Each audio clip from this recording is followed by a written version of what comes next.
तो चाहे ओवैसी हो, महागठबंधन हो या फिर एनडीए, सबकी निगाहें अब दूसरे दौर की लड़ाई में सीमांचल पर हैं, क्योंकि 24 सीटों वाले सीमांचल को बिहार की सत्ता का रास्ता कहा जाता है और इस रास्ते को तय करने के लिए अब दोनों ही गठबंधनों के बड़े बड़े नेताओं ने कैंप लगा दिया है। आखिर बिहार विजय के लिए सीमांचल इतना जरूरी क्यों है, यहां सबसे बड़ा फैक्टर क्या है, वो इस रिपोर्ट से समझिए।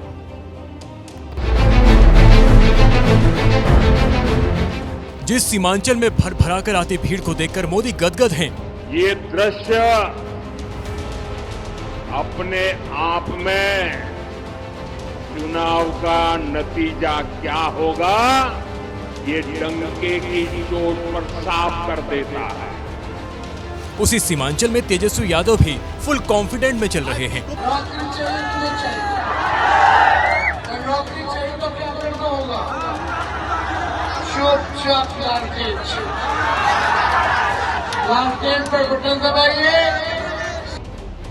और उसी सीमांचल को जीतने के लिए असदुद्दीन ओवैसी तो मरने तक के लिए तैयार हैं। ये बॉल कब मारना है, मैं तैयार हूं सीमांचल के लिए मरने के लिए। आज उसी सीमांचल में बीजेपी के चाणक्य ने रोड शो करके बीजेपी की जीत का रोड मैप तैयार कर दिया। हम बहुत अच्छे से 2/3 बहुमत से ज्यादा सीटों के साथ जीतने जा रहे हैं और सीट जीतने का हमारा मार्जिन भी बहुत बड़ा होने वाला है। दूसरे चरण के रण में सीमांचल पर सबकी नजर है, क्योंकि सत्ता का रास्ता सीमांचल से होकर ही गुजरता है। बिहार का सीमांचल इलाका पश्चिम बंगाल से सटा हुआ है, जिसके 4 जिले किशनगंज, अररिया, कटिहार और पूर्णिया आते हैं। इन 4 जिलों में विधानसभा की कुल 24 सीटें हैं, जो सरकार बनाने के लिए अहम हैं। इसलिए एनडीए और महागठबंधन दोनों सीमांचल में पूरा जोर लगा रहे हैं। लेकिन सबसे बड़ी चुनौती तो बीजेपी के लिए है, क्योंकि सीमांचल के चारों जिलों की सियासत जाति और धार्मिक समीकरणों पर चलती है। सीमांचल के किशनगंज में 67% मुस्लिम, कटिहार में 42%, अररिया में 41% और पूर्णिया में 37% मुस्लिम आबादी है। बीजेपी खुद कहती है कि मुस्लिम उसे वोट नहीं करते, लेकिन मोदी जानते हैं कि उन्हें सीमांचल में वोट कैसे हासिल करने हैं। यहाँ एक खतरनाक साजिश चल रही है। ये साजिश घुसपैठ की है। अररिया हो, किशनगंज हो, पूर्णिया हो या कटिहार, हर जगह ये कोशिश हुई कि यहाँ की आबादी का संतुलन बदल दिया जाए। कुछ वोट पाने के लिए आरजेडी और कांग्रेस बिहार को खतरे में डाल रहे हैं। आपके बच्चों के भविष्य को खतरे में डाल रहे हैं।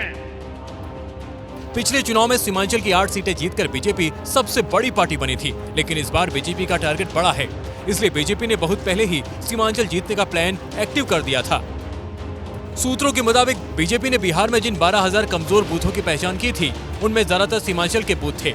इन बूथों पर मुस्लिम आबादी का प्रतिशत 60 से 70% तक है। बीजेपी इन इलाकों में संगठित और गुपचुप तरीके से वोटर्स से संवाद कर रही है। बीजेपी के माइनॉरिटी मोर्चे के कार्यकर्ता डोर टू डोर मतदाताओं को जोड़ने में लगे हैं, जिसे पुश करने के लिए प्रधानमंत्री मोदी ने सितंबर में पूर्णिया एयरपोर्ट के टर्मिनल भवन का उद्घाटन करने के साथ साथ करीब 40,000 करोड़ रुपए की विकास योजना का शिलान्यास उद्घाटन कर चुके हैं। चुनाव जीते हैं, लास्ट टाइम भी हम लीड में थे और इस बार और अच्छे से। जहां तक सीमांचल का सवाल है, यहाँ पर घुसपैठिया बहुत बड़ा मुद्दा है। बिहार की जनता तय करेगी। पहले चरण में सुपड़ा साफ हुआ है और सीमांचल में और सुपड़ा साफ होगा। हम 2/3 से ज्यादा बहुमत से जीतेंगे, 160 से ज्यादा।